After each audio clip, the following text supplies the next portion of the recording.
దేవుడు తన యొక్క అద్భుతమైన మహిమతో మనల్ని మరి యొక్క విశ్రాంతి దినమున ఆయన వాక్యమైన గొప్ప కృప ఇచ్చినందుకు ఆయనకి మనం కృతజ్ఞతలు చెల్లిస్తూ ఉండాలి. దేవునికి స్తోత్రం. ఈరోజు నా దేవుడు నీతో మాట్లాడమన్న మాట ఖచ్చితమైనది ఏంటంటే, మీరు ఇక్కడ ఉన్న వాళ్ళందరికీ మాకు బాధ లేదు అన్నోడు సార్ దేవుడు స్తోత్రం చెప్తారు.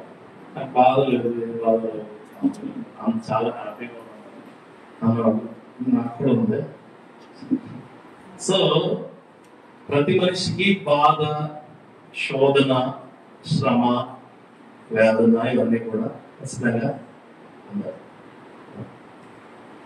మనం అసలు ఎందుకు బాధపడతాం అన్న విషయాన్ని రోజు దేవుడు మీతో మాట్లాడేస్తాం. మనం బాధపడే అవసరత మనకి ఏమిటి, మనం ఎందుకు బాధపడుతున్నాం, మనకు ఇందుకు బాధలన్నీ ఎందుకు, ఎప్పుడు ఆనందంగానే ఉండొచ్చు కదా, ఎప్పుడు సంతోషంగానే ఉండొచ్చు కదా అని మాట్లాడాలి అని అనుకున్నప్పుడు, ఇశ్రాయేలు ప్రజలు దేవుడి దృష్టికి చాలా దోషులై చాలా తప్పులు చేశారు. చాలా అసలు ఊహించలేని తప్పులు చేస్తున్నప్పుడు ఈ ఇశ్రాయేలు ప్రజలు మిద్యానీయులు అని ఒక తెగ ఉంటే ఆ తెగ చాలా తక్కువ మంది, ఇశ్రాయేలు మీద చాలా తక్కువ మంది ఉంటున్నారు. ఈ ఇశ్రాయేలు ప్రజల్ని ఈ మిద్యానీయుల చేతికి దేవుడు 7 సంవత్సరాలు అప్పగించేస్తారు. మీరు ఎలా పడతారే అలా పడితే అలా వాడుకోండి, ఎలా పడితే మీరు అలా చేయండి. ఎందుకంటే వీళ్ళు దేవుని కృపను కోల్పోయారు, వీళ్ళు దేవుడి యొక్క శక్తిని కోల్పోయారు అని చెప్పి అప్పచెప్పినప్పుడు వాళ్ళు గాడిదలు మానేసి వేరే వాడతారన్న వాటికి కూడా. అలాగే వాళ్ళ పనులకు ఎవరినో ఉపయోగించకుండా ఇశ్రాయేలు ప్రజలకు మిద్యానీయులు వాడతారు. యాక్చువల్ గా ఇశ్రాయేలు అన్నది అభిషేకించబడిన తెగ, అభిషేకించబడిన మనుషులు, అభిషేకించబడిన వ్యక్తులు. ఈ మిద్యానీయులు అన్నది పాపపు రూపేణా వచ్చిన మనుషులు. ఎలా వచ్చినాడు అంటే, దేవుడు ఈ యొక్క ఇశ్రాయేలు ప్రజల్ని మిద్యానీయులకి అప్పగించేశాడు. అంటే వాళ్ళకి అప్పచెప్పేశాడు. ఇదిగో వీళ్ళు అంటే న్యాయాధిపతుల గ్రంథంలో 6వ అధ్యాయం 1వ వచనంలో ఉంటుంది అన్నమాట. ఏమని ఉంటుందంటే, ఇశ్రాయేలీయులు యెహోవా దృష్టికి దోషులైనందున యెహోవా 7 ఏండ్లు వారిని మిద్యానీయులకు అప్పగించెను. మిద్యానీయులు చేయి ఇశ్రాయేలు మీద హెచ్చాను గనుక వారు మిద్యానీయులు ఎదుటి నిలవలేక కొండలను ఉన్న వాగులలో, గోలలో, దుర్గములలో తమను సిద్ధపరుచుకుందిరే. అంటే ఇక్కడ మనం గమనించాలి, ముందుగా సాఫీగా వెళ్ళిపోతున్న మన జీవితంలో ఒక్కసారిగా కుదుపు వస్తుంది. ఏమొస్తుంది? కుదుపు వస్తుంది. ఆ కుదుపుకి ఆగిపోయాం అనుకోండి, మనం సాఫ్గా మిగిలిపోతాం. అలాగా ఇశ్రాయేలు ప్రజలాగే ఈ ఇశ్రాయేలు ప్రజలు మన జీవితాల్లో దోషకరమైన విధానాలు చేస్తూ వాళ్ళు దేవుడి దృష్టికి దోషులయ్యారు. కాబట్టి మిద్యానీయులకి వాళ్ళు ఎలాగ బానిసత్వంలోకి వెళ్ళిపోయి కొంతమంది ఏమో గొడ్చుల్లో, కొంతమంది కొండల్లో అలా దాచుకుంటూ ఉండగా 7 ఏళ్ళు గడుస్తూ ఉన్నాయి. ఇది చేయడం కాకుండా వీళ్ళు ఇంకో పని చేస్తారు. 10వ వచనంలో ఉంటారు, మీరు అమోరీల దేశంలో నివసించుతున్నారు, వారి దేవతలకు భయపడకూడదు అని మీతో చెప్పుతుంది, కానీ మీరు నా మాట వినకపోయి. ఇక్కడ ఇంకో మాట్లాడతారు, బానిసత్వం చేయమన్నదేమో మిద్యానీయులకి, వాళ్ళ పక్కనే అమోరీలు ఉంటున్నారు. ఈ పక్కన అమోరీల యొక్క దేవతలకు ఎవరు భయపడుతున్నారు? ఇశ్రాయేలు ప్రజలు భయపడుతున్నారు. మనమంతే, మనకి వీళ్ళకి పెద్ద తేడా ఏమీ లేదు. దేవుడు అంటాడు మనల్ని ప్రతి కష్టంలోనూ ప్రతి బాధలోనూ నేను తోడుగా ఉంటాను, నేను నడిపిస్తాను, నేను బాగా చూసుకుంటాను. అంటే అబ్బాయి మనం లేదని వేరే దేవతలకు, వేరే దెయ్యాలకి భయపడి ఆ దెయ్యాన్ని దేవతలు తెచ్చుకుని ఎక్కడ పెట్టుకుంటాం? మనం ఇంట్లో పెట్టుకుంటాం. అవే కొంతమందికి ఇంకా మీ చేతులకి, కాళ్ళకి, లేకపోతే మీ మెడలో ఉన్న వాటికి, లేకపోతే మీ మొరకు ఉన్న వాటికి ఇంకేముంటాయి? అవి యాక్చువల్గా మీకు క్షేమకరంగా ఉండే కాదు. భయపడి పట్టుకుంటారు అంతే. ఇది చేయలేక నేను భయపడద్దని చెప్పాను, బాధపడద్దని చెప్పాను. కొంతమంది దిష్టి కడతానంటారు. ఎవరు దిష్టి? ఇప్పుడు గుర్తుపెట్టుకోండి, దేవుడు అన్నాడు సుందరమైన ముఖము గలదావా అంటాడు. ఇదేంటి నీ ముఖ ఆనందాన్ని ఇచ్చేది ఆయనే. మన పిల్లలకి ఏం పెడతాం? మన పిల్లలు మొహం ఎంతుంటే మొహం పైన ఏమవుతుంది? మరి నువ్వు తింటావు కదా, అన్నం కూడా పొచ్చుకుని తిని, మరి మొక్క చేసుకుని బొచ్చు పెట్టుకుని తింటే ఇంకా అయిపోతుంది. తిని మామూలుగా వెళ్ళకూడదు, నోట్లో గంట బయట కనిపిస్తూ మాత్రం కనిపించాలి. ఇది అదే అమోరీల దేశంలో నివసించుతున్నారు. మీరు ఎక్కడ మిద్యానీయుల దగ్గర దారి పేరు ఎదిరించున్నారు. మళ్ళీ అమోరీలకు వెళ్ళిపోయారు. అక్కడ దేవతలకు భయపడ్డారు. నేను భయపడొద్దని చెప్పాను మీకు. నేనేం చెప్పాను మీకు? భయపడొద్దని చెప్పాను. అక్కడికి వెళ్ళిపోయారు. అప్పుడు ఆ మాట వినలేదు మీరు అసలు అని చెప్తూ ఈ గిద్యోను తాత తండ్రి వీళ్ళందరూ ఉంటే ఆయనకు వచ్చి దేవుడు మాట్లాడుతున్నాడు. చూడండి 11వ వచనంలో అంటాడు, యెహోవా దూత వచ్చి అభియోజ్యుడైన యోవాషునకు కలిగిన ఓఫ్రాలోని మస్తక వృక్షం కింద కూర్చుండేది. యోవాషు కుమారుడైన గిద్యోను మిద్యానీయులకు మరుగైనట్లు గానుగ చాటున గోధుమలకు దుల్లగొట్టుచుండగా. అంటే ఏంటి? ఓ పక్కకి వెళ్ళిపోయి ఎవరికి కనిపించకూడదని దాక్కుని అతని పని అతను చేసుకుంటాడు. ఎవరో? గిద్యోను. గిద్యోను అభిషేకం కలిగిన వాడు కదా. గిద్యోను ఖచ్చితంగా అభిషేకం కలిగిన వాడే. అభిషేకం కలిగిన వాడు అభిషేకం కలిగిన తేడా చెప్తాను. అభిషేకం కలిగిన వాడు 0 పొజిషన్ ఉన్న 100 పొజిషన్ ఇస్తారు దేవుడు. అభిషేకం లేనివాడు నువ్వు 100 చూపించుకున్నా 0నే చూపించలేదు. అభిషేకం కలిగిన వాడికి కలగని వాడికి తేడా చెప్తారు. అలాగే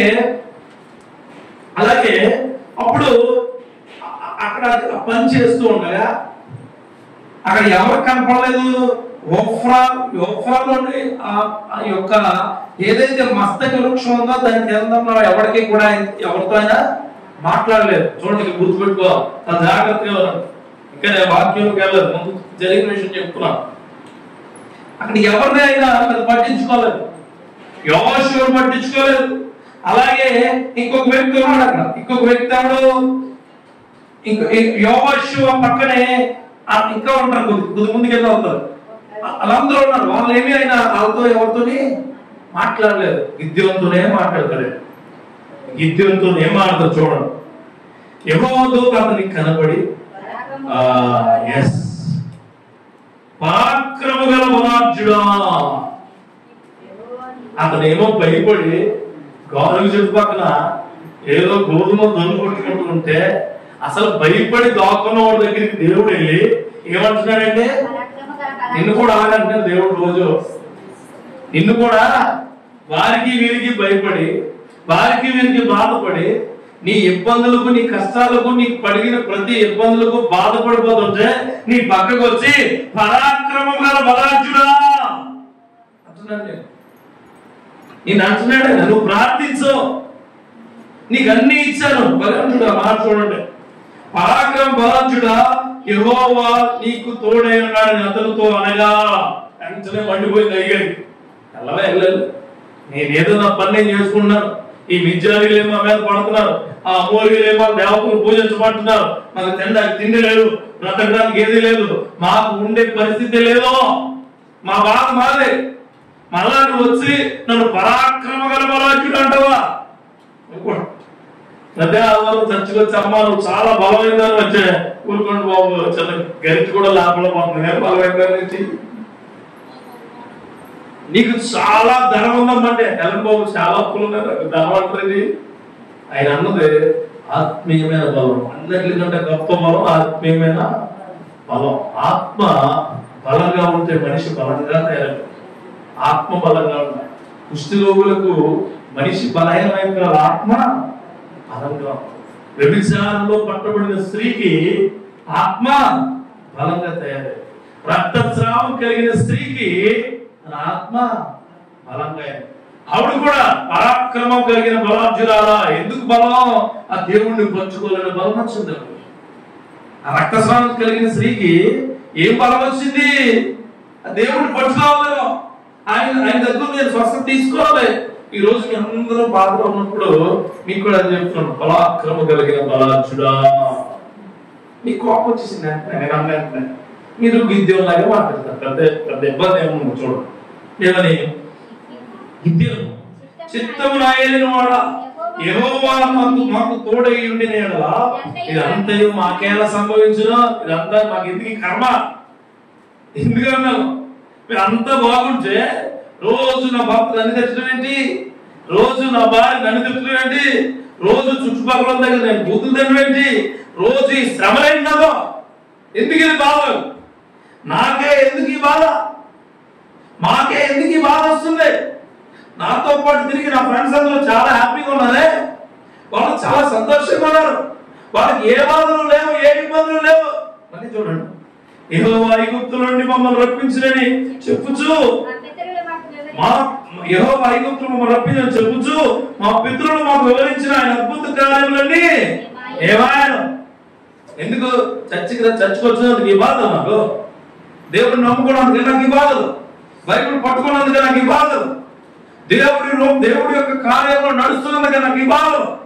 నేను చర్చికి వస్తే బాగుంటుందని చెప్పిందా మీరు, నేను బైబిల్ చదివితే బాగుంటుందని చెప్పిందా మీరు, అయినా నాకు ఈ బాధలు తప్పట్లేదు. ఎందుకో మా నాన్న చెప్పింది, మా అమ్మమ్మ చెప్పింది, దేవుడు నమ్ముకుంటే నీ భవిష్యత్తు బాగుంటుంది. నాకు పెళ్లి అయినప్పుడు ప్రమాణంగా చెప్పి ఉన్నారు, దేవుడు నీకు తోడే ఉంటాడని. నాకు పెళ్ళి చాలా సంవత్సరాలు అయితే పిల్లలు కూడా పుట్టారు, నాకు ఏం లేదు, నాకు ఆశీర్వాదం లేదు, నాకు ఏదీ లేదు. బాధ ఎక్కువైపోయింది, నాకు బాధ ఎక్కువైపోయింది. మనం అనుకున్నట్టు జరగకపోతే మనకు వచ్చిందే బాధ. మనకు జరగదు అని నువ్వు డిసైడ్ అయిపోతుంది, అది వేదన. నేను బాధ కోసం చెప్తున్నాను, వేదన కోసం చెప్పట్లా, వేదన కోసం కూడా బాగా మాట్లాడదు. బాధ ఏంటంటే నువ్వు అనుకున్నట్టు జరగలేదు. నువ్వు ఇక్కడ నుంచి ఎవరో అమలాపురం బస్ స్టాండ్ దగ్గర ఎవరో ఉన్నారు, నువ్వు కలుసుకోవాలి, ఖచ్చితంగా కలుసుకోవాలి, నీకేదో గిఫ్ట్ తీసుకోవాలి, నువ్వు ఎందులో లేదు అక్కడ. వర్ణాతీతం బాధ లేదు. అయ్యి బాబు లేదేంటి, చిన్నపిల్లలు ఎగ్జామ్కి వెళ్తారు, ఎగ్జామ్ 9 గంటలకు అంటారు, ఆ 8 గంటకే గేట్ వేసేసాడు. ఈ బాధ తల్లిదండ్రుల మీద పెట్టేస్తారు. నేను చెప్పాను నీకు 7 గంటలకు రమ్మని, ఈ అమ్మగారు పౌతపేట గంటలు లేచింది, చెప్పిందంట అమ్మగారు. ఏమని పొద్దున్నే లేప నీకేమైందో. ఇవన్నీ మన జీవితంలో జరిగేదే. ప్రతిరోజు బాధ అన్నది వచ్చి వెళ్ళిపోతుంటుంది, మనకి వేదన అన్నది వచ్చి మనతోనే ఉంటుంది. గుర్తుపెట్టుకోండి, బాధ అన్నది మన దగ్గరికి వచ్చి పలకరించి వెళ్ళిపోతుంది. వేదన అంటే నీతో ప్రయాణం చేస్తూనే ఉంటుంది. నిన్ను బాధ కోసం మారుతాను, వేదన కోసం. ఇది బాధ ఉంది. ఏమైనా బాధ, మమ్మల్ని లేపుతున్నావు, మమ్మల్ని నిలబెడుతున్నావు, మమ్మల్ని గొప్ప చేస్తున్నావు, మమ్మల్ని ఇశ్రాయేలు ప్రజలందరికీ కూడా గొప్పవాడు చేస్తున్నాను. మా తాతకి చెప్పు, మా తండ్రికి చెప్పు, మా నాన్నకి చెప్పు, మా పెద్ద అందరికి చెప్పిన మాట ఏం చేసావు, నువ్వు ఏం చేసావంటున్నా, అసలు మాకు ఎందుకు కష్టం, మాకు ఎందుకు ఇబ్బంది అంటూ ఇంకో మాట అంటాడు. యెహోవా మమ్మల్ని విడిచిపెట్టి మిద్యానీయుల చేతికి మమ్మల్ని అప్పగించిన అతనితో చెప్పున్నాం. అయ్యగారు చెప్పారు, బాప్తిసం తీసుకుంటే పరలోకం ఉండదు. ఇదే నేను పరలోకం. ఇలా చాలా మంది ఉంటాయి డబ్బులు, ఇదేనా పరలోకం? పరలోకం ఇదేనా? 100 రూపాయలు చేతి 100 రూపాయలు రాయిపోతుంది. 500 మేము కష్టపడి తెచ్చుకుంటే 500 వెళ్ళిపోతున్నాయి. మా చుట్టాలు మాతో సరిగా మాట్లాడలేదు, మా భర్త భార్యల మధ్యన సరిగా ఏముంటలేదు. సరే, ఇవన్నీ బాధలే మనకి, ఇవన్నీ ఇబ్బందులే. ఉద్యోగం వస్తుంది భోజనాలు చెప్తారండి, మీరు రావట్లేదు, నాకు బాధ వచ్చేస్తుంది. నా ఎదుట ఏమి రాని ఏమి తెలుసుకున్నాడికి ఏమొచ్చేసింది, ఉద్యోగం వచ్చేసింది, నాకు రాలేదు. మన బాధ ఏంటంటే ఈ గిద్యోని బాధ ఏంటనుకుంటున్నారు, వాళ్ళు పాడైపోతున్నాడు, మిద్యానీయులు బాధపడుతున్నారని. ఆ మిద్యానీయుల చేతిలో మేము బాధపడిపోతున్నాడు, బాధ అయింది. ఇంతకీ ఆ బాధను ఎదుర్కోవాలని ధైర్యం లేదు ఎవరికి, మా గిద్యోని గారికి. ఈ బాధ ఏంటంటే ఆ మిద్యానీయులు కాబట్టి చెప్పేసాను, నన్ను మంచి బట్టలు వేసి తిరిగేవాడిని, ఇప్పుడు బయటికి వెళ్ళి పని చేసుకుంటాం. ఏంటిది, నీ ఇస్త్రీ బట్టలతో పోల్చుకుంటున్నావు నీ జీవితాన్ని. ఇలా చెబుతూ ఉన్నప్పుడు అక్కడ ఆగితే అప్పుడు మనకు గుర్తొస్తుంది. ఎందుకంటే మనం ఎందుకు బాధపడతాం, అసలు మనం బాధపడాల్సిన అవసరం ఏంటి అని నేను ఆలోచిస్తున్నప్పుడు, అంటే నేను రాసుకునే ప్రసంగం వేరేదే, కానీ ఇక్కడికి వచ్చి ఆగిపోయింది మీ దగ్గరకు వస్తుంది. నిజమే, మనం అందరం బాధపడతాం. మనం అసలు ఎందుకు బాధపడతాం? ఆ గిద్యోన్లాగా మనకు కూడా ఉంటే నాకు ఇదంతా ఏంటంట ఇవే నాకు తోడే ఉంటే నాకు ఈ బ్రతికేంటి, నా పరిస్థితి ఏంటి, నా క్రియలేంటి, అసలు నువ్వు నాకు తోడే ఉన్నావు నిజమైతే ఇదంతా నాకేంటి అంటే ఇశ్రాయేలు ప్రజల కంటే గొప్పలేంటి మనం, గొప్పలు కాదు, ఎప్పటికీ కాదు. ఇశ్రాయేలు ప్రజల యొక్క భక్తిని అందుకోవడానికి మనం ట్రై చేసేవాళ్ళమే, గుర్తుపెట్టుకుంటాం. ఎప్పటికీ కూడా వాళ్ళతో మనం ఏకైతే కాలం వాళ్ళు పడిన వేదన మహారోదన అంతకన్నా దారుణమైన పరిస్థితులు వాళ్ళు.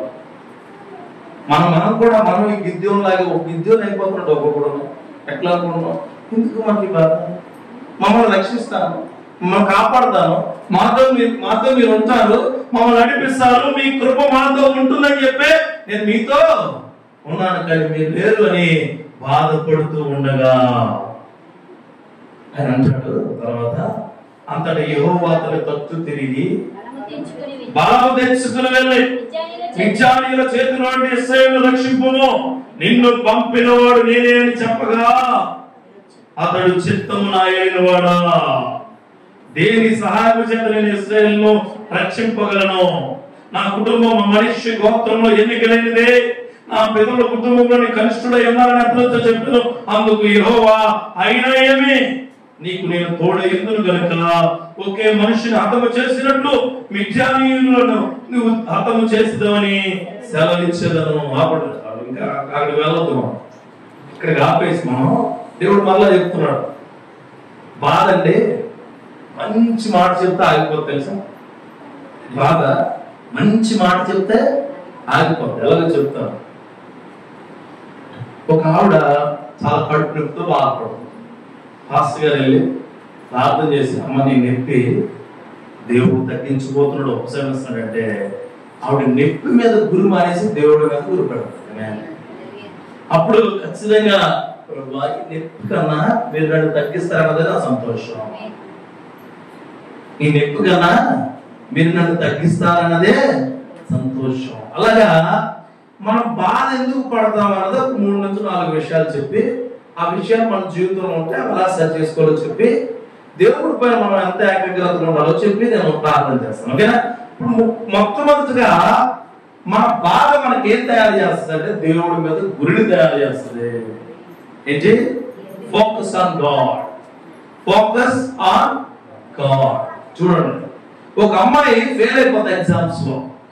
ఒక అమ్మాయి ఎగ్జామ్స్ బాగా చదువుకుని ఫెయిల్ అయిపోయింది. ఎందుకు ఫెయిల్ అయిందంటే తన చదివిన ఆన్సర్ సరిగా లేక, తన ఆరోగ్యం సరిగా లేక, తనకుండే కొన్ని వనరులు సరిగా లేక తను ఫెయిల్ అయిపోయింది అనుకుందాం.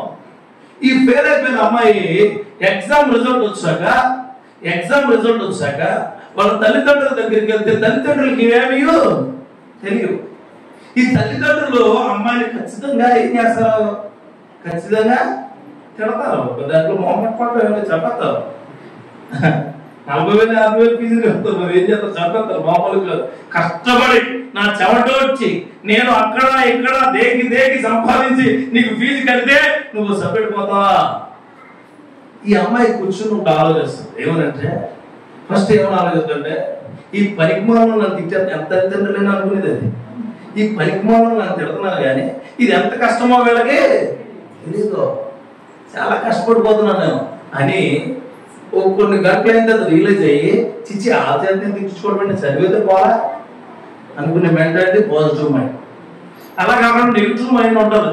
ఏమంటే ఈ ప్రపంచంలో ఎవరికి కనపడకుండా పోతామా, నెగిటివ్ మైండ్. గిద్యోనిగా మైండ్ లేదు, గిద్యోనిగా మైండ్ లేదు. మిద్యానీయులను ఎదిరించు. ఎవరి మీద ఫోకస్ పెట్టాలి? దేవుడి మీద. నీ చదువు నువ్వు చదివింది నువ్వు చదివినట్టు రాయాలి అంటే ఖచ్చితంగా నీ చదువు మీద ఫోకస్ పెట్టాలి, ఎవరి మీద పెట్టకూడదు. అలాగే మన దేవుడి మీద మనం గురి పెడితే మనకు వచ్చిన బాధలన్నీ తొలగిపోతాయి. మన దేవుడి మీద మనకున్న గురి చాలా ఖచ్చితమైన గురిగా ఉండాలి. గిద్యోనికి ఆ గురే ఉంది. గిద్యోను అంటారు, మమ్మల్ని ఎక్కడికి తీసుకొచ్చి ఎందుకు పాడేసావు? నిన్నే నమ్ముకుని వచ్చాం, మేము నిన్నే నమ్ముకుని వచ్చాం, నిన్నే నమ్ముకుని బయలుదేరాం, నిన్నే నమ్ముకుని ఉన్నాం. అయినారు ఆ బాధలు మేమే పడుతున్నావు అంటే మళ్ళా దేవుడు ఏమంటాడంటే నేను నీకు తోడే ఉన్నాను, నువ్వు వెళ్ళు, నేను చెప్పింది చెయ్యి. రోజు నీ కుటుంబంలో దేవుడు నీతో మాట్లాడుతున్నాడు ఏమో తెలుసా? నీ గురి దేవుడి మీద ఉండడానికే నీకు బాధలు వచ్చి ఉన్నాయి. నా రోజు నీకు ఉద్యోగం లేదేమో, అది దేవుడి మీద గురి పెట్టడానికి మాత్రమే. నీ పరిస్థితులు బాగాలేదేమో, అది దేవుడి మీద గురి పెట్టడానికి మాత్రమే. నీ యొక్క క్రియలు సరిగా లేదేమో, అది దేవుడి మీద గురి పెట్టడానికి మాత్రమే.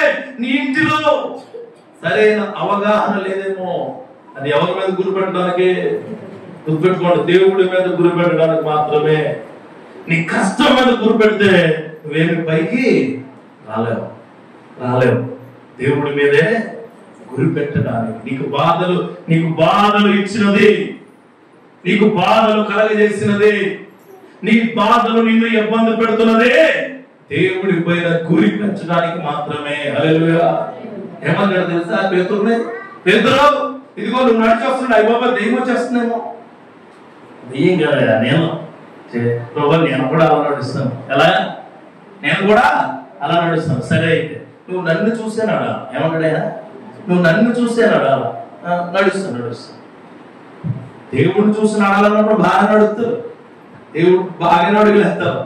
2-3 అడుగులు ఎత్తులోకి అక్కడ దేవుడు పోయి చుట్టూ ఉన్న దెయ్యాలు గుర్తొస్తాయి. ఎవరిని చూస్తారు? ఖచ్చితంగా దెయ్యాన్ని చూస్తారు. దెయ్యాన్ని చూసిన ప్రతి ఒక్కరు ఎక్కడ పడతాడు? అయ్య బాబాయ్ సముద్రం ముంచేద్దేమో, నేను తుల్లిపోతానేమో, నా కాలు అటు నేనేం చెప్పానా? నా మీద ఫోకస్ చేయి, నన్నే చూడవాళ్ళు.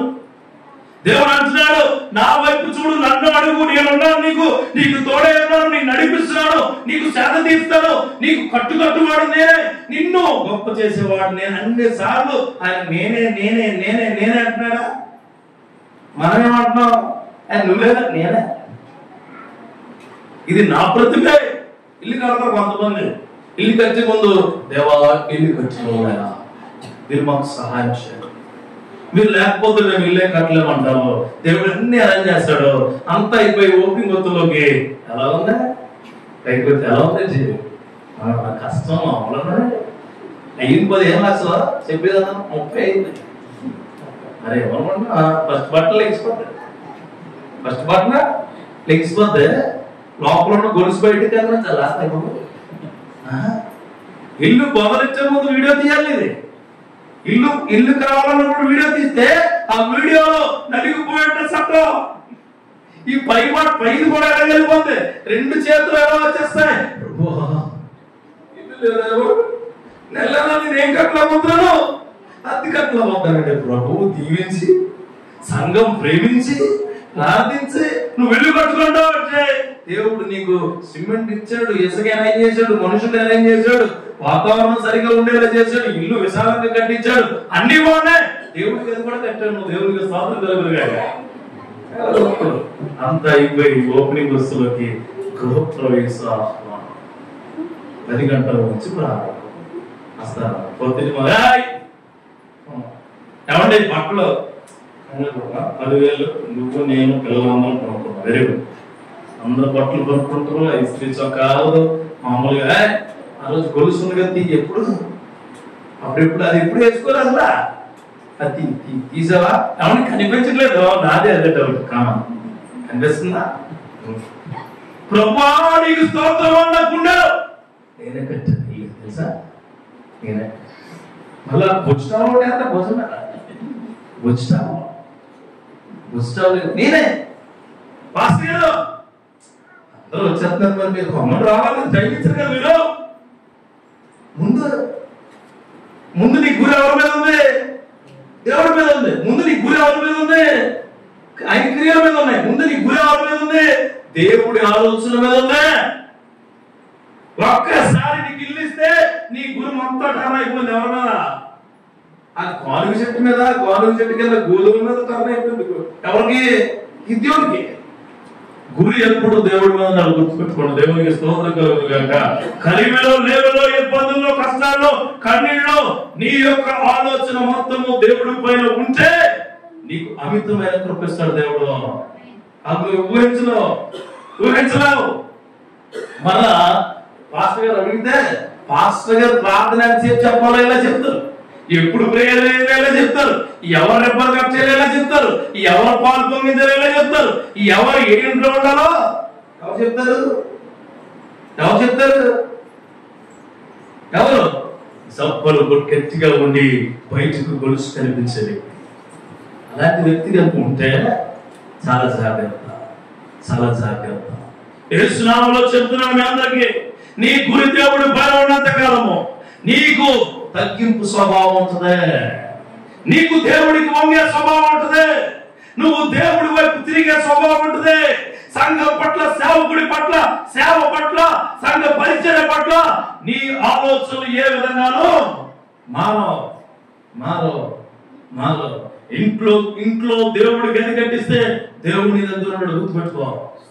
ఇంట్లో దేవుడు గది కట్టుకుని ఆ పూజా మందిరంలో బైబిల్ పడితే బైబిల్ ఉంటుంది, క్యాలెండర్ ఉంటుంది, ఫోటో ఉంటుంది, నువ్వు కచ్చావని తృప్తి ఉండదు తప్ప దేవుడి గొప్పని దగ్గర ఎప్పటికే గుర్తుపెట్టుకున్న సోదరుడా, నీళ్లు కట్టినప్పుడు నీ ఇంటిలో దేవుడు ఉండాలంటే నీలో దేవుడు ఉండాలా, నీ గురి ఆయన పైన ఉండాలా. ప్రభు ఏమైనా ఉండలో నీ కృప మాత్రమే. నువ్వు నాకేమి ఇచ్చినావు? నీ కృప. అయ్యా నాకు తెలుసు, నాకు ఏమీ లేనప్పుడు ఆ ఇంట్లోకి వెళ్ళి నుంచుని ప్రభు నాకు ఏమీ లేనప్పుడు వర్షంలో తడిచానయా. ఒకరింటికి వెళ్ళి బండి పెట్టుకుంటే స్థలం మీద, ఒకరి దగ్గర నేను ఉండాలంటే ఫంక్షన్ చేసుకోవడానికి స్థలం మీద. ఇదిగో నెల అర్థం చెప్పి నన్ను హింసించే మనుషులు నా దగ్గర ఉన్నారు. ఈ రోజు ఈ స్థలము నాది, ఈ స్వాస్థ్యము నాది, ఇది కేవలం మీ వలన మాత్రమే. ఆ శక్తి నీకు ఉండాలా. దేవుడి మీద గురి ఉన్న ప్రతి ఒక్కరు తగ్గింపు స్వభావంతో ఉంటారు. తగ్గింపు స్వభావంతో ఉన్న ప్రతి ఒక్కరు ఆయనే గురిగా ఉంటారు. ఇక్కడ హెచ్చింపు స్వభావం ఉన్న వాళ్లకు ఒక హెచ్చరిక చేస్తున్నాను. నీ బాధలు నీ దగ్గరే బాధపడుతూ ఉంటే అది నీకు మేలు చేసేవే. లేదు నీ బాధలు వేదనగా మారిపోతున్నాయంటే నీలో ఏం లేదు, తగ్గింపు స్వభావం లేదు. తగ్గింపు స్వభావం లేదు. అయ్యారు ఇదిగో మా పిల్ల 10th పాస్ అయింది, ట్రిపుల్ సీట్ వచ్చింది, జాయిన్ చేస్తున్నారు అయ్యారు, మీరు ప్రార్థించండి. మా పిల్ల చుట్టూ మా మహిమ ఉండాలా. ఫస్ట్ ఇయర్ అయింది, సెకండ్ ఇయర్ అయింది, థర్డ్ ఇయర్ అయింది. ఆ అమ్మాయి దేవుడి కృపతో మంచి క్యాంపస్ సెలక్షన్స్ వచ్చింది, చర్చకు వస్తారు. అమ్మ జాబ్ వచ్చిందండి కదా, ఆ వచ్చిందండి, చాలా కష్టపడి చదివిందండి, రాత్రి భాగంలో తోమేసిందండి. ఏంటి శాపమా? రాత్రి భాగంలో తోమేసిందట. లేదు లేదు, నీ కొరకు సేవకుడు దేవుడిని గురిపెట్టి ప్రార్థించాడు. హల్లెలూయా. దేవుడు ఏర్పరిచిన దోతే సేవకుడు. గుర్తుపెట్టుకోండి. హల్లెలూయా. ఈ రోజు నన్ను పంపించారు, రేపు ఆయన మాట్లాడిస్తారు, ఎల్లుండి మీలోంచి మాట్లాడిస్తారు, మిమ్మల్ని ప్రార్థించే వారిగా చేస్తారు. ఆమేన్. దేవుడు ఆ కృప మీకు ఇచ్చాడు. అందుకే మన గురి ఎప్పుడు తప్పకూడదు, మన గురి ఎప్పుడు తప్పే విధంగా ఉండకూడదు. కొంతమంది ఉంటారు, యోబు భార్య చూడండి సార్, 2వ అధ్యాయం, యోబు 2వ అధ్యాయం తీయండి.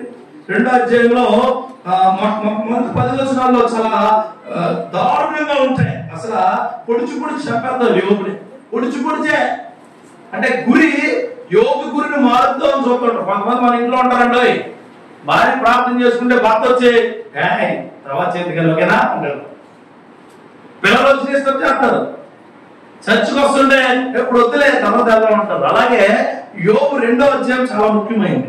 2వ అధ్యాయంలోని ఉండండి ఒకసారి చెప్తా. 6 కాదు 7 10 వచనం చదవండి. 10 కాదు 9 చదవండి. అతడు ఒళ్ళు గోపుకున్నట్టుగా చిల్ల పెంకు తీసుకుని బూడిదలో కూర్చుండగా అప్పుడు ఇంకనూ యోబుకు దేవుడి పైన గురి అలాగే ఉంది. కానీ యోబు భార్య గురి ఎప్పుడో తప్పించింది. యోబు భార్య తగ్గింపు మనస్తత్వం కలిగింది కాదు.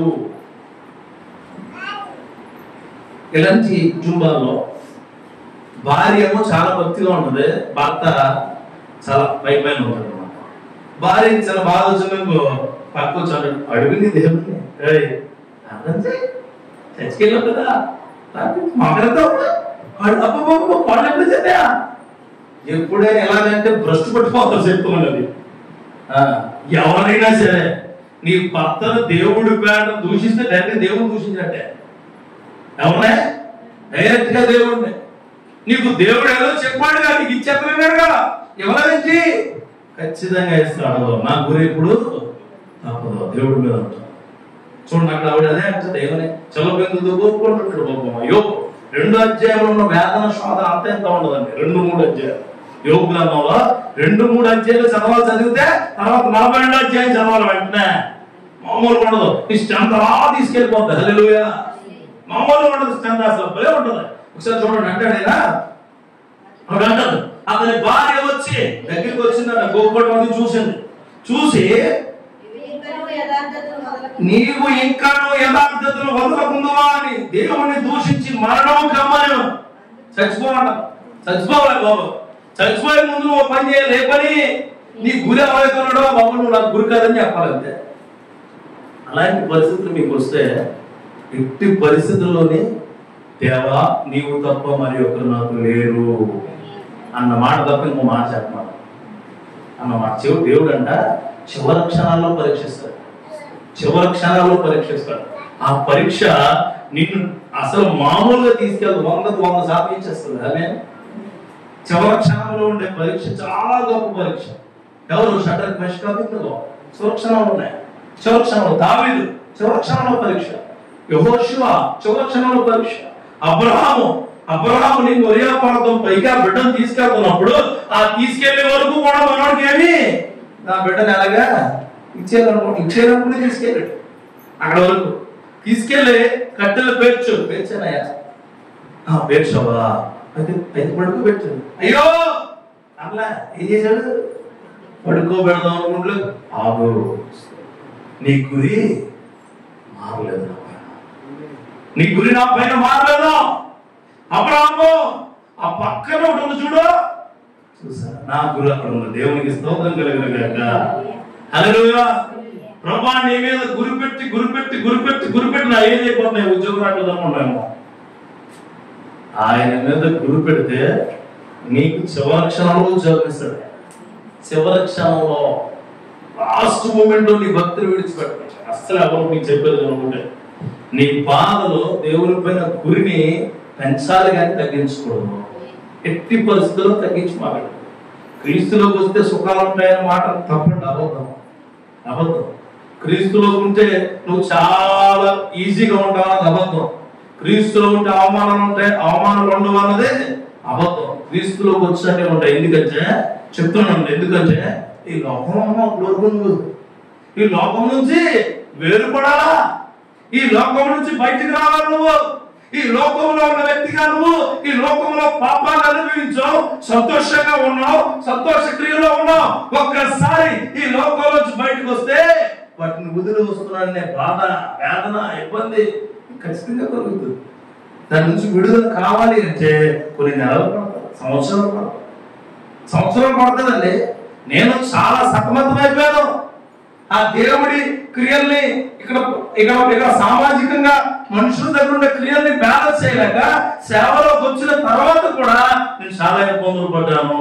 గత 3 ఏళ్లుగా అవన్నీ వదులుకున్నాను. సేవకుడుగా నేను చెప్తున్నా, నేను చెప్తున్నాను, నువ్వు అంతే.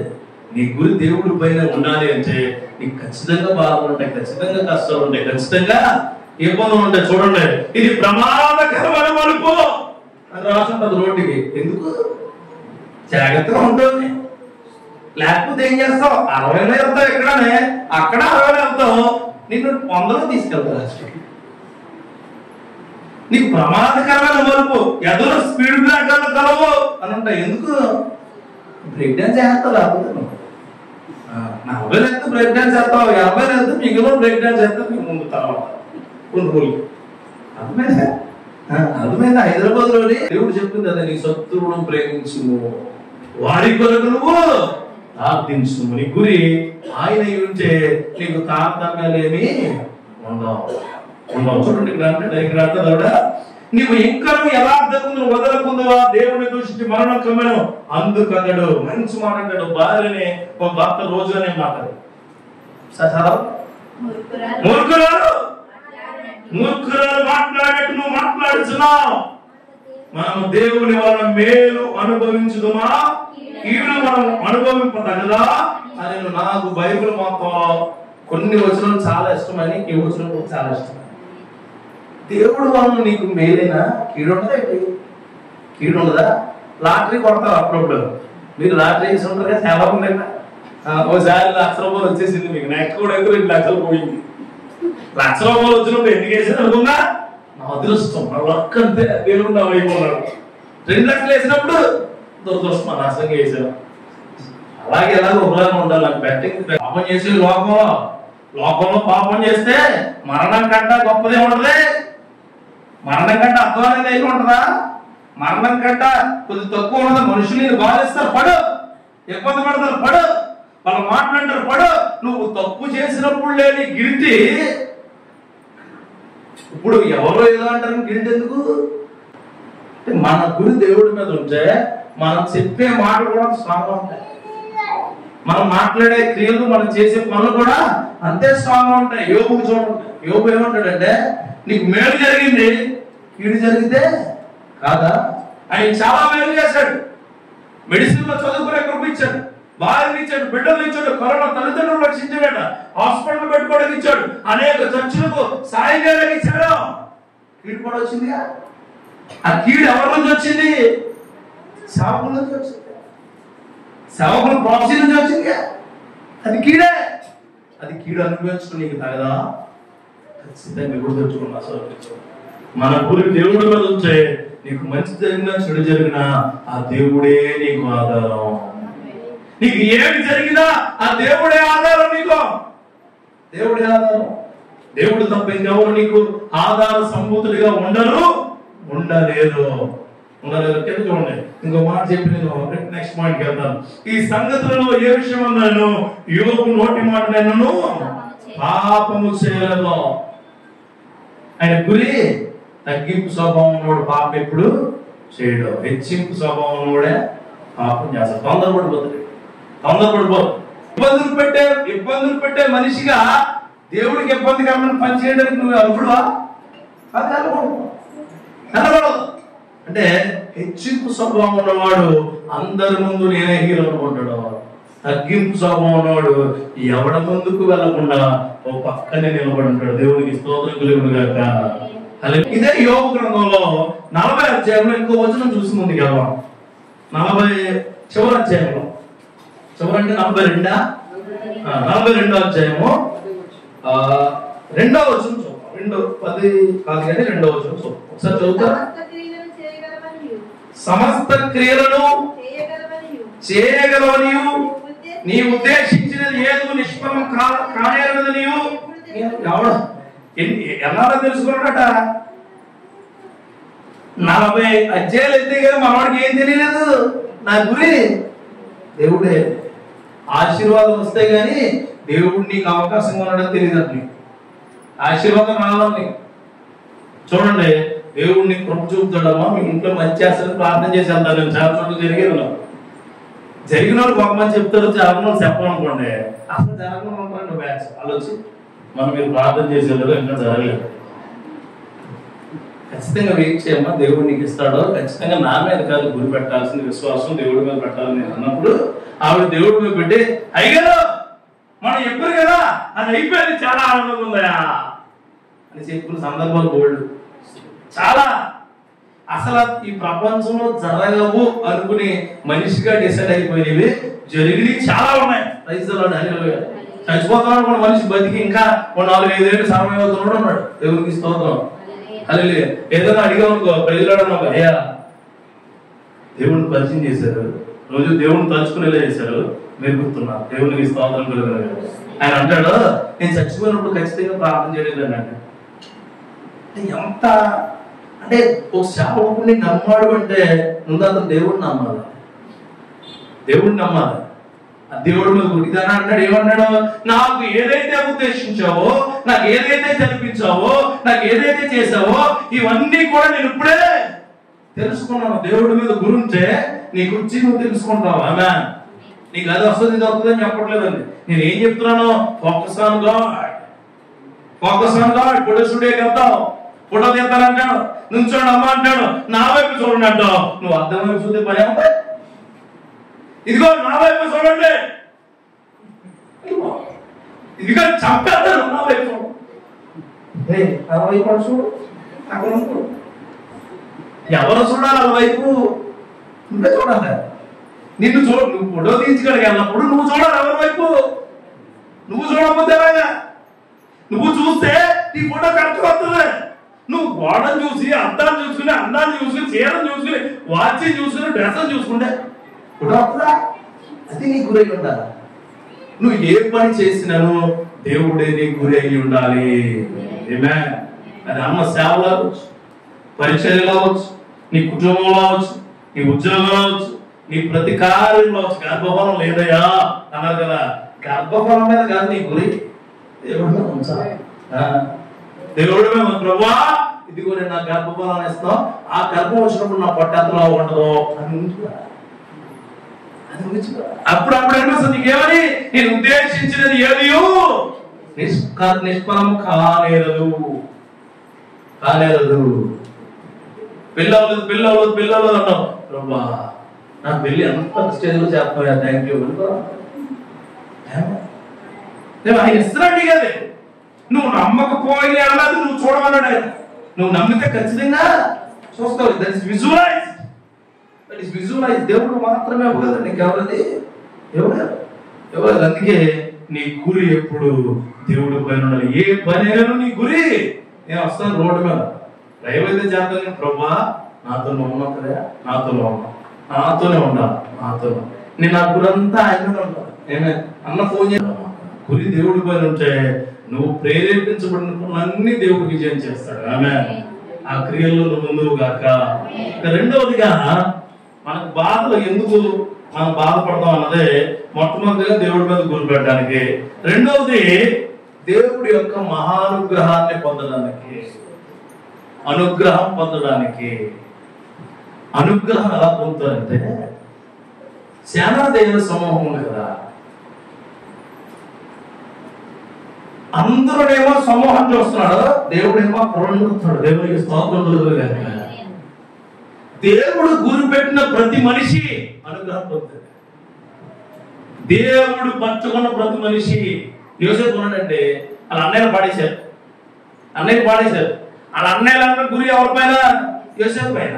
యోసేపు గురి ఎవరిపైన? అది నేను ఎక్కడికి వెళ్ళినా పర్లేదు, నాతో ఎవరున్నాడు అనుకున్నాడు. భక్తిగా బతికాడు, నీతిమంతుడిగా ఎంచుకున్నాడు, నీతిమంతుడిగా ఉన్నాడు, నీతిమంతుడిగా నిలబడ్డాడు. ఈరోజు నువ్వు చెప్తున్నాను. ఒకసారి 2 కొరింథీయులకు రాసిన పత్రిక 12వ అధ్యాయము 9వ వచనం తీయండి.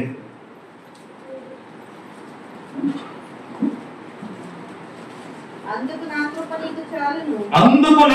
నీకు చాలును. చాలా ఇంపార్టెంట్ వచనం అండి ఇది. మొత్తం బైబిల్లో మనల్ని బాధలో ఉన్నప్పుడు మనకు ఓదార్పునిచ్చే వాక్యం. నా కృప నీకు చాలును. తర్వాత ఇంకో మాట ఉంటాం, మనం చాలానండి. మనందరం ఒకటే బ్యాచ్. మనకి మంచి వాక్యాలు ఉంటాయి బైబిల్లో, అవి తీసుకుని పెట్టుకుంటాం. దాని పక్కనే కూడా ఉంటుంది, చాలా గట్టిగా ఉంటుంది. వివాహం అన్ని విషయంలో ఘనమైనది ఉంటుంది, దాని పక్కన ఉంటుంది చాక్లెట్ అయితే. సరిగ్గా అది కానీ చదివితే పాల్పు నిష్కపటమైనదును చదువుకోండి. అలాగే నీకు ఆశీర్వాదాలకు వారసుడవు అని ఉంటది, పక్కనే పాపములన్నీ వదిలివేసి నేడలను. చాలా ఈ పౌలు గారు మంచి కవి. పౌలు గారు రాసింది మనం అనుకోవచ్చు. మనం చూడండి, అమ్మ కేకేసి నువ్వు లేటుగా వస్తే కేకేసి అన్నం పెట్టి పక్కన కూర్చొని అది కావాలి ఇది కావాలి అడుగుతుందంటే నెక్స్ట్ ర్యాంక్ పేజ్ ఉంటుంది. నిజంగా ఇప్పుడు ఏమంటాడంటే అందుకు నీ కృప, నా కృప నీకు చాలును. తర్వాత చూడండి బలహీనత యందు నా శక్తి పూర్ణమగుచున్నదని ఆయన నాతో చెప్పాను. అంటే బలహీనుడని కూడా చెబుతున్నాడు. మనం అందరం బలహీనులమే. బాధలో మనకు దేవుని అనుగ్రహం కావాలంటే ఆయన కృప అనుకున్నాను. ఆయన కృప నువ్వు పనిలో, సంసారంలో, కుటుంబంలో, ఆత్మీయతలో, నీ ప్రతి అడుగుల్లో ఆయన కృప మనకు చాలును. ఆయన కృప మనకు చాలును. నీకు బలహీనత ఉందా? నీ కృప నాకు చాలునయ్యా. నీ ఇబ్బందులో ఉన్నావా? నీ కృప నాకు చాలునయ్యా. కృప ఆయన బాధలు పడుతునేవాడు అయిన నీ కృప నాకు చాలును. Your grace is sufficient for us. నాకు చాలు. నీ కృప కంటే ఉత్తమమైనది ఏది ఈ ప్రపంచంలో లేదు. ఒకవేళ నేను బలహీనంగా ఉన్నా, మంచం పట్టేసినా, ఏమైనా నీ కృపే నాకు అనే శక్తి నీలో ఉంటే ఎవరిని ఏమడగం. ఎవరిని మనం ఏమనుకుంటాం అంటే, చిన్నపిల్లడు అనుకుంటాడు ఐస్ క్రీమ్ వస్తే మా డాడీ కృప చాలు.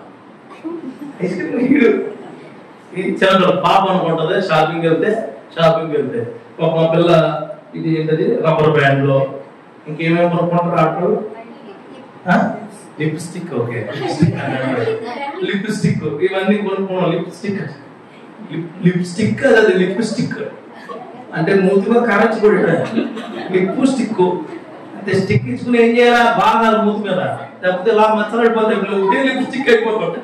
రెడ్ లిప్స్టిక్ భలే బాగుంటున్నారు. చాలా ఎవరు చెప్పాడు అసలు లిప్స్టిక్ వేసుకోమని? పెద్దలు ఎవరు ఇచ్చినాయి?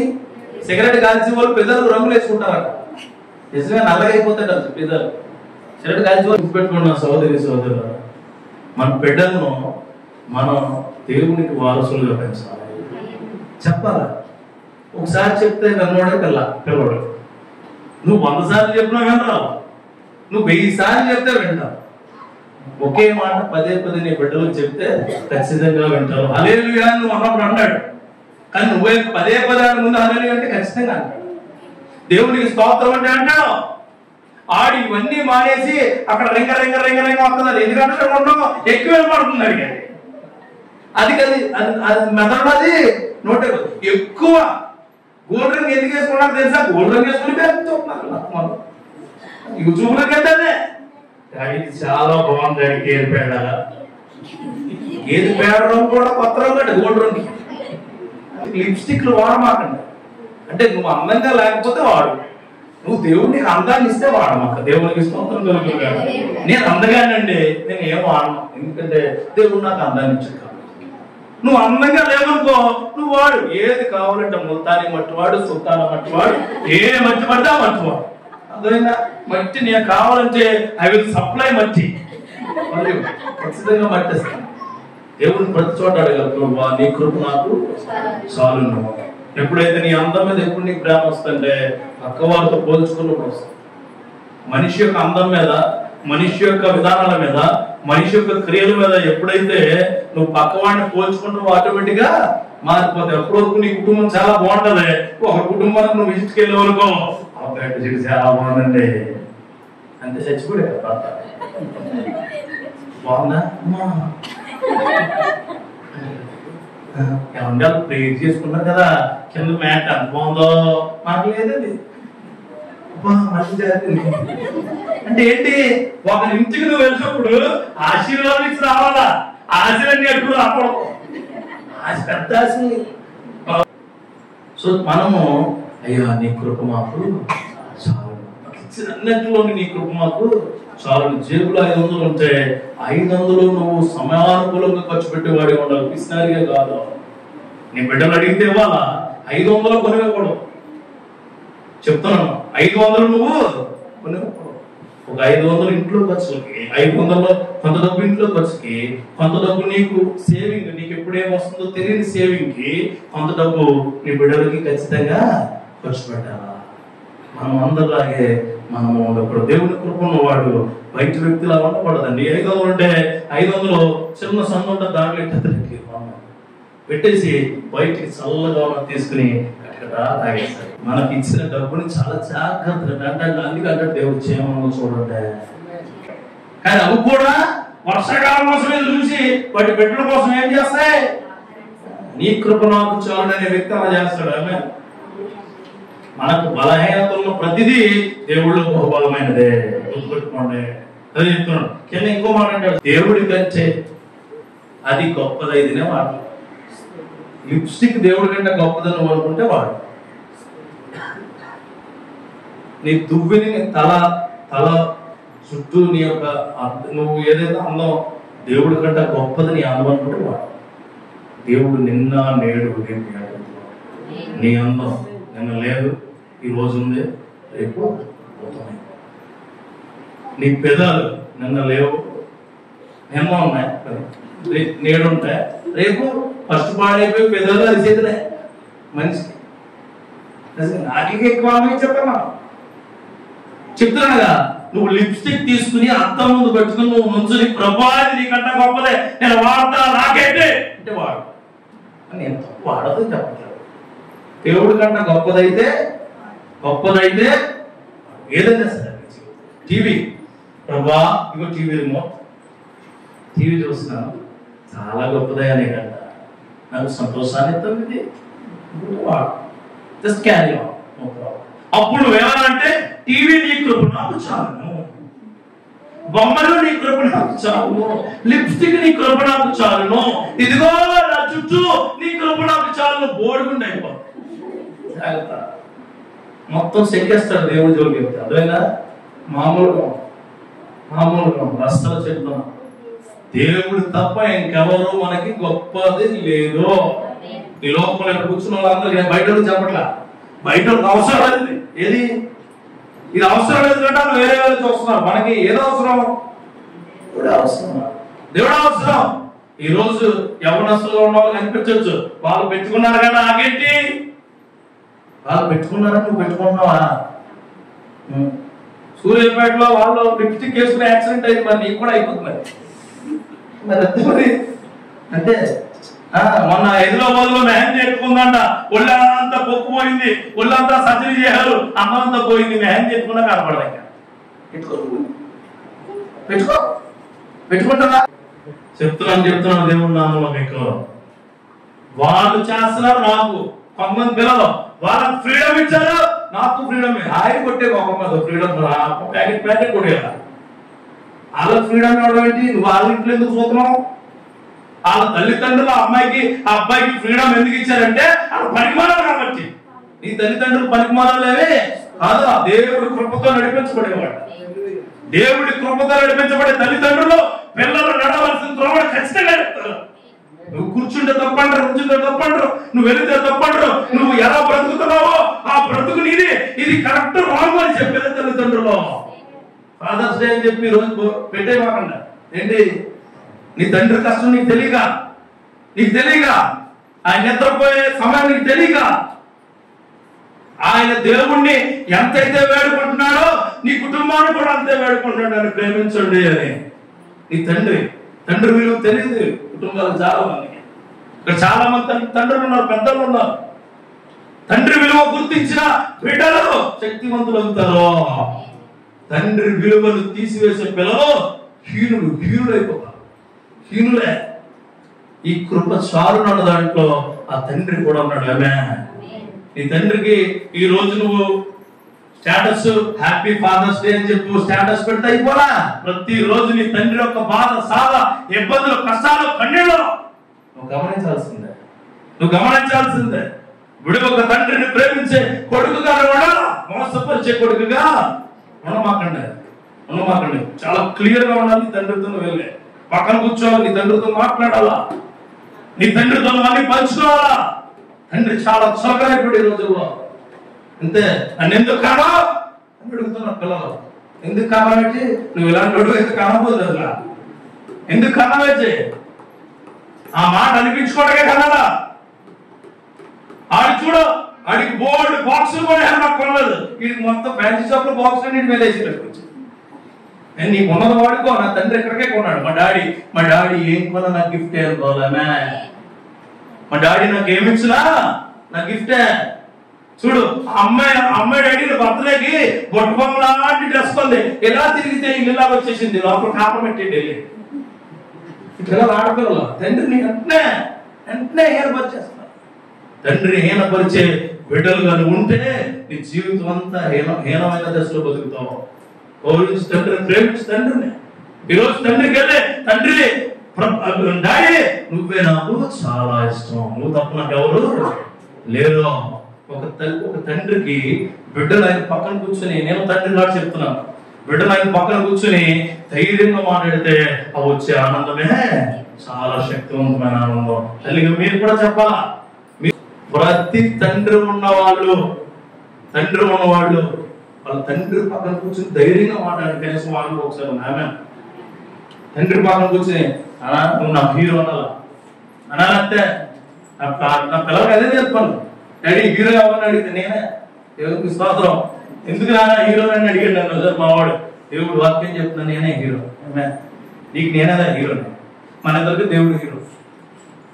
మా అమ్మాయి ఎప్పుడు హీరోలో ఉంటాడు డాడీ అంటారు. అది చాలా ఆనందాన్ని ఇస్తుంది, చాలా ఆనందం. ఎందుకు హీరో? నీకు ఇబ్బంది అయితే కాపాడేది ఆయనే, నువ్వు కావాలన్న పెన కొనిచ్చేది ఆయనే, నువ్వు బిర్యానీ కావాలంటే కొనిపెట్టేది ఆయనే. నీ స్కూల్లో ఏదైనా ఇబ్బంది జరిగితే ఫోన్ కాల్ వస్తే సాయంత్రం వస్తాడు, సూపర్ మాన్ వస్తాడు. ఎత్తోడు దగ్గర యాక్సిడెంట్ అవుతే అక్కడ ట్రాఫిక్ జామ్ అయిపోతే ఆ ఎత్తోడు సొంతంగా వచ్చేస్తా నీకు ఖరీదు. నా పిల్లలు ఏమైపోయింది, నా పిల్లలు ఏం అవ్వలేదు చిన్న వాంతి అయింది అంటారు. అప్పుడు వరకు ఏడదు, అప్పుడు వరకు మనవాళ్ళు ఉంటుంది. తండ్రి వచ్చాడు, మీ డాడీ నువ్వు గుర్తుపట్టలేకపోతున్నావా? మీ డాడీని గుర్తుపట్టలేకపోతున్నావా? అందరితో ఆడుకుంటావు, అందరితో ఉంటావు, నువ్వు పడిపోతావు, నిన్ను ఎవడో లేపుతాడు, దెబ్బ తగ్గుతుంది, కొట్టుకెళ్తాడు, నువ్వు ఏడవు వచ్చని మాట.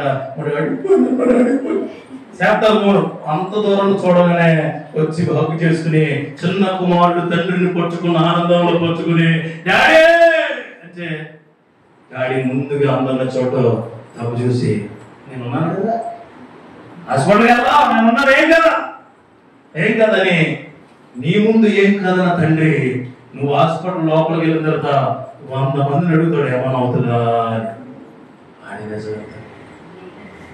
ఆయన తండ్రి.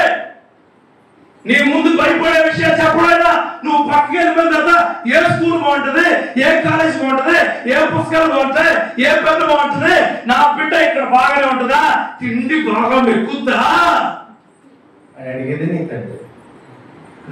నీ తండ్రి. ఆయన తిన్నా సరిగ్గా తిండి, ఆయన మంచి హోటల్ ఎత్తుకోవడం, ఆయన మంచి బట్టలు వేసుకోవడం, ఆయన మంచి చెప్పులు వేసుకోవడం, ఆయన మంచి పదార్థాలు తినడం, ఆయన మంచిగా ఫ్యాన్ కింద పడుకోవడం. నిన్ను పడుకోబెడతాడు ఫ్యాన్ కింద. ఆయన ఒకవేళ కరెంట్ పోతే ఇసురు గారు పట్టుకుని అంతా ఆవిడ తల్లి బాధ్యత నేను చెప్పట్లేదు, తల్లి బాధ్యతలు తల్లుకుంటాయి, తండ్రి బాధ్యత మాకు చెప్తున్నాను. నీ తండ్రి అంత గొప్పడు. అందుకే జస్ట్ స్టేటస్ పెట్టి హ్యాపీ ఫాదర్స్ డే అని పెట్టమన్నాడు.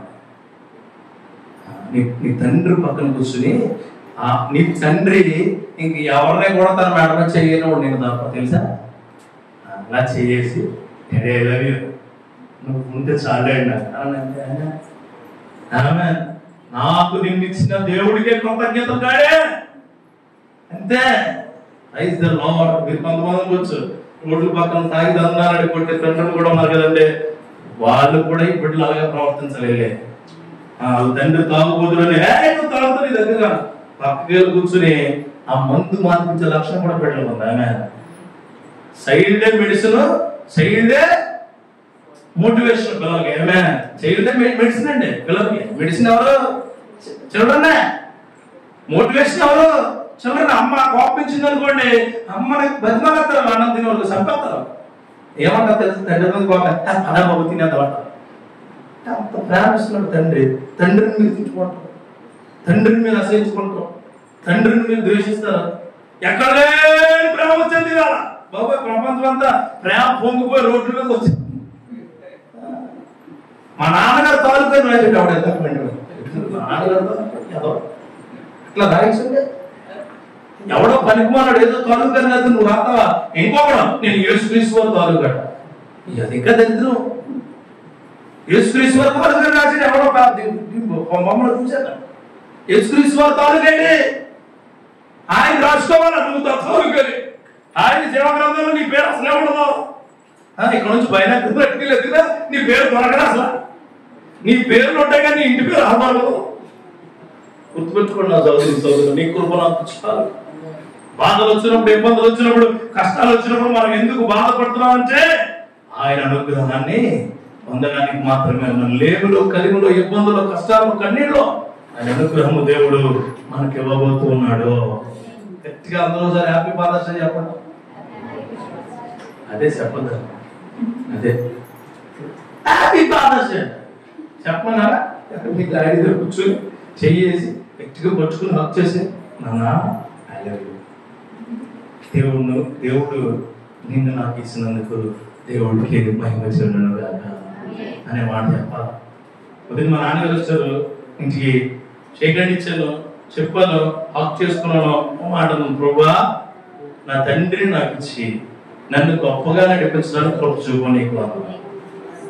మా వైఫ్ మాట కేక్ తేవాలన్నాడు, కేక్ అయితే సాయంత్రం తర్వాత ఆల్జార్ కట్ చేయించొద్దని చెప్పాను. అంతే మన బిడ్డలకు విలువలు నేర్పాలి. విలువలు అంటే బైబిల్ అనుసంధానమైన విలువలు, మనుషులు అనుసరించే విలువలు కాదండి, బైబిల్ అనుసంధానమైన విలువలు. అడుగుతాడు, అరే ఈరోజు ఫాదర్స్ డే కదా మీ నాన్న చెప్పు, నాకు రోజు ఫాదర్స్ డే కదా అని చెప్పాలి. ఇవ్వండి స్కూల్లో ఎలా అని అడిగితే నేను కొన్నమన్నది ప్రతిదీ కొంటాడు మా నాన్న, దేవునికి స్తోత్రం కలుగును గాక. నీకు ఈ రోజు మీ నాన్న గిఫ్ట్ ఇస్తాడే, మన రోజు గిఫ్ట్లు ఇస్తూనే ఉంటాడు. ఇది దేవుడి యొక్క అనుగ్రహం. This is sufficient for us. మనకు బాధలు ఎందుకు బాధపడతామో అది మూడో చెప్పు నేను ముగిస్తాను కరెక్ట్గా 5 నిమిషాలు. కీర్తనకారుడు 50వ కీర్తనలో 15వ వచనంలో మాట చెప్తారు. అంటే మనం ఎందుకు బాధపడుతున్నాం అన్నది ఫస్ట్ ఏంటి దేవుడి మీద గురి ఉండడానికి, రెండోది ఏంటి ఆయన అనుగ్రహాన్ని పొందడానికి, మూడోది ఏంటంటే ఆయన మనలోంచి మహిమపరచడానికి. ఏంటంటే మనం ఆయన్ని మహిమపరచడానికి. మహిమపరచడం అంటే ఏంటి? మహిమపరచడం అంటే మహిమను తీసుకొచ్చి అక్కడ పెట్టి పరచడం. మహిమపరచడం అంటే దేవుణ్ణి మహిమపరచు కాక అంటాం కదా. అంటే ఏంటి? దేవుణ్ణి ప్రతిక్షణం కొనియాడబడే మాట. ఆమేన్. దేవుణ్ణి ప్రతిక్షణము కొనియాడబడాలా. చూడండి చెప్తాడు ఆయన 50వ కీర్తనలో ఏం చెప్తారు? దావీదు గారు అంటారు అన్నమాట. కీర్తన దావీదు గారు ఒకసారి చెప్తారా? ఆపత్కాలంలో నీవు నన్ను గురించి మొరపెట్టుము, నేను నిన్ను విడిపించదను, నీవు నన్ను మహిమపరచును. బాధలు వచ్చినప్పుడు ఎవరికి మొరపెట్టాలి? అడుగు లేకపోతే నాకేలో ఏంటారు ఈ చాప్లెట్ వేసుకోవాలి, ఏదో చేసుకోవాలి. దాంట్లో వెళ్ళిపోయాను ప్రభువా చాలా ఇబ్బంది ఉందంటే ఆయనకి ప్రేరేపణిస్తారు. హాస్పిటల్కి వెళ్ళారు, అప్పుడు బయలుదేరారు. ఆపత్కాలంలో నీవు నన్ను గూర్చి మొరపెట్టుము, నేను నిన్ను విడిపించదును, నీవు నన్ను మహిమపరిచేది. విడిపించేది ఆయన, మహిమపరిచేది నువ్వు. బాధలు ఎందుకు వస్తాయంటే నీకు దేవుణ్ణి మహిమపరచడానికి. చూడండి, ఎవరైనా నీకు చిన్న రికమెండేషన్ చేశారు అనుకోండి, రికమెండేషన్ చేసినప్పుడు నువ్వు ఉద్యోగంలో జాయిన్ అయినప్పుడు చాలా సంవత్సరాల తర్వాత అది కనిపించండి. ఎవరు రికమెండేషన్ చేసిన ఆయన కనిపించాడు, అక్కడికి వచ్చాడు. వచ్చిన తర్వాత నీవు పని నువ్వు చేసుకుంటే అలా నడుచుకుంటే వెళ్ళిపోతున్నాడు. నువ్వు వచ్చాడా వెళ్ళిపోతాడేమో అనుకునే వాళ్ళు ఉంటావా? కాకపోతే సార్ సార్ సార్ మీరే సార్ రండి అంతా పడిపోతే చుట్టూ అడిగితే ఈయన వాళ్ళు ఇక్కడ కూర్చోలేనండి బాబు. దేవుని ఎడల కృతజ్ఞత ఉన్నవాడు ప్రతి ఒక్కడు దేవుడిని మహిమపరుస్తాడు. ఆమేన్. కృతజ్ఞత లేనివాడు దేవుణ్ణి మహిమపరచలేడు.